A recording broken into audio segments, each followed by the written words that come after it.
Okay, Akanksha Kala. Yes, sir. Akanksha, tell me something about yourself. I am Akanksha Gala. I am basically from Rishikesh, Uttarakhand, and I am preparing for UPSC Civil Service examinations. And I aspire to become an IAS officer, so that's why I am preparing for this examination. Akanksha, why you want to become IAS officer? The field of IAS officer, the area of working this post gives to us is very broad and wide, which will allow me to have experience of different kinds of the sections, to work with the different kinds of the sections of the society and get the wider perspective. And I would like to contribute to the society. And in my recent years, I have seen that one can contribute to the society and one can contribute in betterment of the system by becoming a part of the system. So that's why by becoming an IAS officer, I would like to become a part of the system so that I can contribute in a more better way with more powers and responsibilities by doing these things. Okay. Suppose Akanksha, you get into the services and you become an IAS officer. So what will be your priorities, top 3 priorities as an district magistrate? So when I'll be an IAS officer, and my top 3 priorities are be like, first of all, the important thing is the education, this education sector, because we have seen in the recent times, like in this era of COVID-19, we have seen how the education system have been got down due to this, and what are the lacks in the education system we have. So I would like to work on that. Then secondly, I would like to work in the betterment of the women's in the society, and still we have so many kind of practices which are not that much favorable for women, and I would like to work on that. And third, I would like to work in the sanitation sector, because this helps the health of the society from anything else, way better than anything else. Okay, if we talk about the problems related to women, so what do you think, what kind of problem women are facing nowadays? So the problems the women are facing nowadays. So first, the most important problem we have seen is the problem of the domestic violence, the inequality in the work. We have seen, according to recent reports, we have also seen there is a large inequality between men and women in terms of earning wages. And this is not only in urban area, it is also in the rural areas also. And we have seen that there are also a large part of the families of India where the woman is the head of the family and woman is the earner. So and this inequality prevents them from doing betterment for their health society, for doing betterment for their families. So this kind of, and the other thing like domestic violence, the rape culture, the violence against women, which involve so many things. So these are the basics which have. Education is still a problem for women, like in the rural areas also we have seen. And we have seen in a recent report we have also found that the most number of girl child are still studying in Hindi medium as compared to the male child of a family. So still there is an inequality between male and female, and this is affecting their education also. So okay, Akanksha, tell us something about the laws which are specifically made for women. Laws which are, like we have seen laws specifically made for women, like harassment at the workplace, where the harassment, if there is found an harassment of a woman at her workplace, then there are laws for them. And then we have seen laws against the rape. And there are also recent laws where we have found the asset survivor, laws for asset survivor, or the. I'm asking you specific laws. Specific laws. Yes. Sorry, sir, I couldn't recall this at this time. Okay.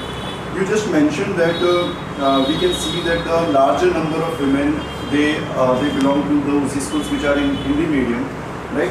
So, according to you, it is a kind of inequality which is being practiced in Indian society.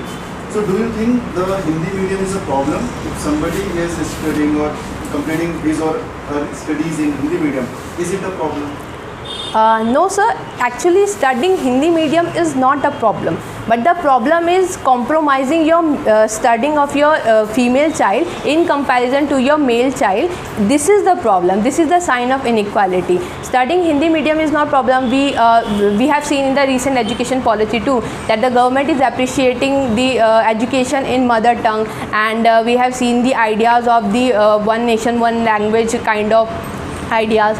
So studying Hindi is not a problem, but the inequality they are practicing in the society, as they are compromising their female child's education because of conditions like economic conditions of their families, like the fees structure of the English mediums are too much than the Hindi mediums.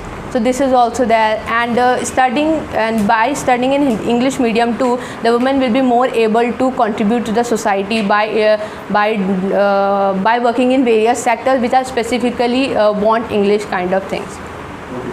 So do you think the privatization of this school will improve the quality of education in India? In some aspects it can improve the quality of education in India, because we have seen that privatization brings the more professionalism, and the main motive is not the lethargic kind of behavior of the system which prevents the students from getting the quality education. So by privatizing it, but that privatization should be regulated by the government, then it will be like, because we have seen that the privatization have the motive of the profit making motive, so it shouldn't be like that, and the proper regulation by the government should also be there with the privatization of education. Okay. Your optional subject is? Political science and international relations. Why you chose PSIR as your optional subject? Because this subject is the political science is a very provides us a very brighter perspective, and it has also covered in our GS paper also. So it will it benefited me more to opt this other than opting other subjects like others. Do you think India's Act East policy has been a success? India's Act East policy in recent times, like we are in Act East policy is basically like we are focusing on the eastern side of the continent, and promoting more harmony with those countries. But in recent times, like with the involvement of countries like USA, China, this Act East policy is at some point is weakening down. But still, India is doing good in promoting its Act East policy, and it is doing better, and it have more hopes in future, like also. Do you think we have lost our neighbors as friends like Nepal, Maldives, Mauritius, and this is a clear example of a poor foreign policy this government is implementing? I think it is not totally about the poor foreign policy of India. Like we have seen that India's foreign policy has found successful at many platforms, but it is moreover like the aggressive investment China is following. So due to this, we kind of lost our neighbors. Like China has invested in Sri Lanka, like Hambantota port, and then it has invested in Bangladesh, and now it's investing in Afghanistan too, because of which the Afghanistan made itself that it will took the rail project by itself. So the aggressive investment by China is the more important reason, and the idea of China like spreading its making it colony, the new colonization era China is following, is moreover a reason than the India's foreign policy. We have seen the success stories of India's foreign policy in various platforms. Like we have seen the announcement of the some very dangerous terrorists at the international platforms. So this is a success story of India's foreign policy. Okay. So thank you so much. It was a great interview. इसमें यार चलो discuss कर लेते हैं feedback और कुछ नहीं